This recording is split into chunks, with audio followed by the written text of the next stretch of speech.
Amen. So, kamay rin siguro kay wala naman siguro time, no? Oh. Kamay na ba na? Amen. Okay, so amen. So, okay, agto ko sa practicality, no? Especially sa mga classmate o schoolmate ni Sian, no?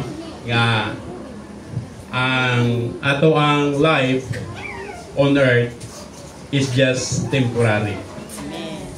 Actually, ang Job 4:14 ingon dira nga a man born of a woman is of few days and it is full of trouble. So a man born of a woman is of few days and it is full of trouble.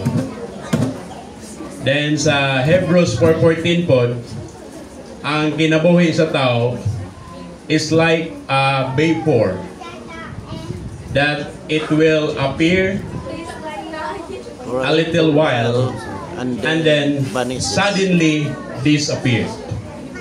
So ang vapor kana bitawng mag-open ka o bago bitawng gidungag nga pareha ng rice cooker ba, pag mag-open ka na ang inalis nga na makita nimo, then you just see it a little while and then suddenly disappear. So inana ang life, inana ang kinabuhi sa tao. So mo nang kaning kahimtang karon is bisan ang mga classmate niya o schoolmate, bisan ang family, wala gyud magdahom, right? Kay si Sian is just 14 years old, diba? 16? Sorry, 16 years old. So bata pa, diba? Dili pa siya angayan unta nga muabot ani nga kahimtang. Kaya ang Psalms 90 ingon man dito nga ang kinabuhi sa tao is unsa man is 70 years ang kinabuhi sa tao, muna lifespan sa tao.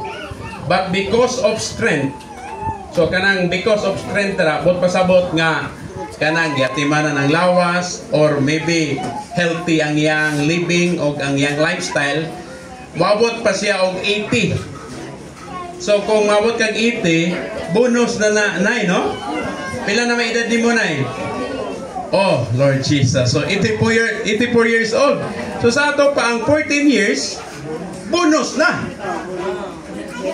So blessed na kayo ni kahimtang, no? Nga 84 years old. Pero kaning generation ninyo nay patag-asay panig kinabuhi. Oh. Pero ang generation karon, millennials, medyo okay pa. Pero ang generation Z karon, wala na, pa-move anay nagkinabuhi. Oh, kamo generation Z, di ba? Ang next ani generation Alpha. So murag maabot na mo anang sa AI. Gani ang generation Z na mo sa AI, artificial intelligence. Di ba? So kung baga nagka-high-tech ang technology, nagkamubo pod ang kinabuhi sa tao. Kaya ang generation karon sa time na mo nga generation, wala pa man may cellphone sa una, wala pa may internet. So ang dula na mo sa una, more on outward nga games o exercise, physical exercise. Pero karon dili na makita karon sa generation karon. It is because ang tanan karon naa na sa technology. So mo nang mas shorten ang life karon because of the technology and because of the lifestyle of this generation. So mo nang mas mo shorten ang life. Oh. Pero kung careful lang mo, kung aware lang mo, o nya na self-discipline, mo extend ang inyo ang kinabuhi. Mo extend ang life. Nga naman, kay ang tao sayo manggod siya kaning maen ang atong life tungod kay una, number one, technology. radiation. Right? Ikaduha, ang food. O bitaw nang itawag siya junk food. Kay junk na, no? Dili siya healthy. Dayon ikatulo, basta gali ang imo ang tulog kulang, ma-deteriorate gyud ang system sa imo ang body. Mo nang matingala na lang ka nga ang generation karon daghan na kayong mga scientific name nga mga sakit nga wala sa una. So mo nang karon is ako ang i-share is ang human life na ay purpose. So especially the young people, na ay purpose ang inyong human life. So unsa may purpose sa inyong existence? Right? Classmate mo ni Juan, siya schoolmate. Sila, no? Unsa may purpose sa inyong existence? Nganong nabuhi mo? Nganong naaman mo aning kalibutan na? Right? Unsa may purpose? Ang kinabuhi, taman ra ba sa human ninyo ipanganak, dayon at timanon mo sa inyo ang ginikanan, pagkanon, no? O niya ang uban, tagaan pag vitamins, nindot nga gatas, aron motubo sila. Then pagtubo nila, magsugod na sila eskwela. Ang pag-eskwela karon magsugod man og nursery, right? Nursery, then K1, K2, then grade 1. Then karon na napoy mga additional sa kaning humag grade 6 graduate, mag grade 7, right? So, ana ra ba taman ang inyong human life nga human mo paghuman ninyo og pagdako, then mo eskwela, then pag mahuman yung eskwela, unsa may purpose? Manarbaho, right? Manarbaho. Dayon, pag humag panarbaho, unsa man? Na may panultion nga ang tao kuno kung dili maminyo, mamatay. Og dili mamatay maminyo. Og dili maminyo mamatay, murag inana ba? So pag manarbaho, then mosulod na pud siya sa marriage life. Di ba? Then pag human unsa man? Pag human ninyo og sulod sa kaminyoon, dayon pag human matigulang, yun pag humagtigulang, unsa may tabo? Mamatay. Ha? Mamatay. So kung wala ka nasayod sa purpose sa existence sa human life, murag ang kinabuhi, mura og routine lang. Di ba? Routine lang. So sakto ring giingon ni sa Ecclesiastes ni Solomon nga generation comes and generation goes. Right? Kaning generation nilang nanay. Mupahulay magidi sila. So ang mupuli na po ang next generation, second generation. Pag human sa generation, second generation, ang third na po nga generation. Pag human na po sa third generation, ang fourth generation na po. So, laktod ka kay istorya, ang kinabuhi, puli-puli ra. Nay mga matay, nay mupuli. Diba? Sister Rin, no? Si Sister Rin, mupuli rin silang princess nga second generation. Pag humana po ng princess, ang iyaan na pong anak po na po musod generation. Diba? So, wala takabalo sa meaning sa human life. Din ang ato ang kinabuhi. Walay pulos. Walay mo siya'y destiny. Wa siya mo'y goal. Kaya ang human life is nag-rotate naman siya. Nag-rotate na ba? Routine lang ang human life. Munang og wala ka nasayod o kung sa'y purpose sa imo ang human existence, then ang imo ang life walay destiny. So munang gikinahanglan masayod ta nga ang pag-exist nimo naa siya'y purpose. Munang sa Genesis gi-emphasize din ha og sa Ezekiel nga the heavens is for the earth and the earth is for man. And man is for God. Amen. Wow. So ang naradiay. Ang heavens, nagsupply siya o kung saman, rain and shine. Para mabuhi ang nasa earth. Unsa man ang nasa earth? Plant life, animal life. Gani ang divine arrangement sa plant life o animal life, kinahanglan mabuhi ang plant life.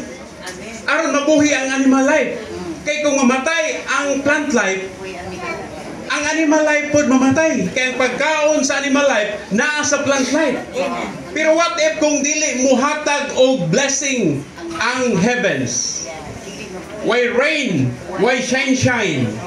Dili mabuhi ang plant life. Amen. Nalantawa ang Africa. Di ba?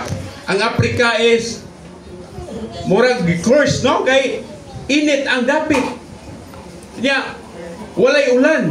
So, mga matay ang tanom. So, murag mga matay ang tanom, magniwang po ng mga mananap. So, kung magniwang ang mga mananap, ang tao po magniwang. Nga naman, kay both plant life and animal life is para siya sa pag-continue sa need sa human life. Manang both plant life and animal life, gi-bless siya sa heavens aron mabuhi sila, aron makasurvive ang tao. Aron makasustain ang tao nga mabuhi siya. So kung makita daw ni nato nga arrangement, ma-realize nato o ma-appreciate nato nga there is God. Dunay Diyos. Kung sa meaning of human life, ingon dito, the heavens is for the earth is for man, and man is for God. Pero kuno, ang tao kuno, wa siya nakabalo kung para asa siya. May pakuno ang plant life kay nasayod siya unsay purpose sa iyang existence. Para siya need sa animal life. O niya, ang animal life o plant life, nasayod siya, nga buhion siya, aron siya pag-supply sa panginahanglan sa tao. Amen. Pero kuno ang tao, wa siya kabalo kung para asa siya. Unsay purpose sa iyang existence. Murang ang tao kung wala nasayod sa Dios, ang iyang mindset is para na gid ani ang kalibutan na. Right? Tanawan nimo si Elon Musk. Kisa may nakailan ni Elon Musk? Kailan sa siya Si Elon Musk, owner siya sa SpaceX. Owner po siya sa Tesla. Nga kanang sa AI. Nya karon si Elon Musk nag-invent na po siya nga iya ang kaning tawag siya neuro nga kaning tao ba nga butangan siya og technology sa tao kay o chips sa tao. Kay ang tao problema man mo nang kinahanglan i-control niya ang tao. Ya tan-aw nimo tungod sa ka-bright ni Elon Musk, iya ang gi-prepare ang Mars. Ang Mars. Ang laing planeta. Kay scientist man siya. Niya gistudihan niya nga sooner or later ang Earth makulaps. Mo nang tanawon nimo ang climate change karon dili na nato masabtan. Diba? Imbes kay panahon karon summer. Nausa man kusuga maging ulan hinon. Gabi o karong adlaw. Baliktad na. Gani one day naglantaw ko sa kalendar, then gilantaw na ko barba ang high tide o low tide, di ba sa kalendar? Naabra dra. Ko niyang alas 3 high tide man. Muang tugog dagat. Pag agto na ko kay low tide man. Kung ba ka nasayop ning kalendar paghimo ani? Di na nimo matagnaan ang climate change karon. Imbis ting ulan ting init, ang ting init mao na ting ulan. Di nakakatagna. Nga naman, nadaot na pag-ayo ang ato ang climate. So mo nang si Elon Musk, gi-prepare niya ang Mars. Nga ang tao kinahanglan mo balhi na dito. Mo nang naghimo sa spacecraft nga mo biyahe Earth to Mars. Mo nang ang mga taong nato karon nag-prepare na sila kay og makulaps ang Earth, ang Mars gi-prepare ni Elon Musk. Gani na siya vision nga mga I think 2050 naghimo na siya dito hotel nga naglukaw sa surface. So, magsakay ka og spacecraft, wag to ka dito, pag abot nimo dito, naanay hotel dito nga naglutaw sa surface. Nag-float. So, inaanigid kayo ka, ang hunahuna sa tao, advance. Pero si Elon Musk, one day, gi-interview siya, ingin siya nga, kanus amang ka, muundang anang imo ang mga gipang plano nga di na masabtan sa tao. Kaya man siya katagbawan. Kaya man siya nasayod sa purpose sa iya ang human existence. Mingon siya nga, as long as buhi pa ko, di ko muundang sa pagplano.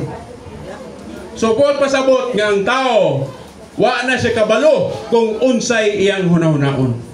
Nga naman, wa man siya nasayod nga ang human life is para di ay gibuhata aron kasudlan og Dios kay alang di ay ta sa Ginoo. Amen. Munang og ang tao wa kaila sa Dios, wa nasayod sa Dios, wa siya kalipay. Wa siya katagbawan. Unya wa pod siya pahulay. Nga naman, tungod kay sa Ecclesiastes chapter 3 verse 11, gingon dito, gi-implant ang eternity sa kasing-kasing sa tao. Nga bisan pag unsay isulod nimo sa imo ang pagkatao, sudlan man nimo og edukasyon, sudlan nimo og kaalam nga mo upgrade ka, unya madato ka, daghang kag kwarta, bisan pag unsay isulod nimo ani, at the end sa imong kinabuhi, mangita gihapon kag Dios. Nga naman, walay tambal nga makapa-extend sa kinabuhi sa tao. Yan nasulat gina sa Biblia. Sa Ecclesiastes chapter 12, ingon dito, no medicine can cure the old man. Waya mo'y medisina nga makaayo sa tao nga tiguang na. Buot pasabot kung matiguang ang tao, mamatay gyud ang tao, mopahulay gyud ang tao. Mao gid ni ang kahimtang sa kinabuhi sa tao. Amen. So mao nang mintras buhi pa ta, kaning sitwasyon ni siyan karon, bata pa siya, usa ni siya ka warning nato nga one day, sooner or later, mahitabo ni nato. Nga naman, di man ta makabos sa atong kaugalingon nga moingon ta nga buhi pa ko ugma. Right? Kinsa may makapa sigarbo nga makapabos ang kaugalingon nga ugma buhi pa ko. Himsog kay ko, sakto kog exercise, sakto kog vitamins. Wala. Nga naman, ang kinabuhi sa tao karon, sayon ra kay mawala. Ang tao mamatay kas natural nga kalamidad. Ang tao mamatay kas aksidente. So walay gipili. No, sa kinabuhi sa tao. Oh, mo nang di ta kagaranti. Mo nang ingon to si brother ni nga sa diha kunong gi hubo niya ang sinilas aron matulog na siya siyang kama. Ingon gid siya nga, wa ko kabalo kung mabalik mabagsuot nako ang sinilas pagkaugma. Tungod kay ang kinabuhi sa tao, nagdepende ni sa kamot sa Ginoo. Amen. Wa ni gapili ang kamatayon. Mabata man ka, matigulang man ka, mahimsog man ka, madato man ka, mapobre man ka. Wa ni gapili ang kamatayon. Ang tanan sa dihang nahulog sa sala, ang bayad sa sala mao ang kamatayon. So mao nang gikinahanglan nato dawaton ang kinabuhi sa Ginoo. Amen. Kaya ang solusyon ra sa kahimtang sa kinabuhi sa tao aron mahimong ang iyang kinabuhi dunay paglaom bisan mo dangat niya ang kamatayon, maura ang kinabuhi sa Ginoo. Amen. So kung dawaton nimo ang kinabuhi sa Ginoo, bisan pag ang kinabuhi nato naa may utlanan kay tapuson man ni kung magabatontas kinabuhi sa Ginoo. Ang atong kinabuhi dunay paglaom. Walang salamat kay Ginoo. Walang atong tuhuan nato ang Ginoo nga nagbuhat nato. kay naay purpose ang atong existence. Gibuhat ta aron kasudlan og Dios. Amen. Aron ang Dios mahimo natong katagbawan, mahimo natong tinuod nga kalipay, og mahimo natong tinuod nga kalinaw. Amen. So manang gihangyo nako ang tanan, manawag ta sa ngalan sa Ginoo 3 times. Amen. Oh Lord Jesus. Oh Lord Jesus. Oh Lord Jesus. Amen.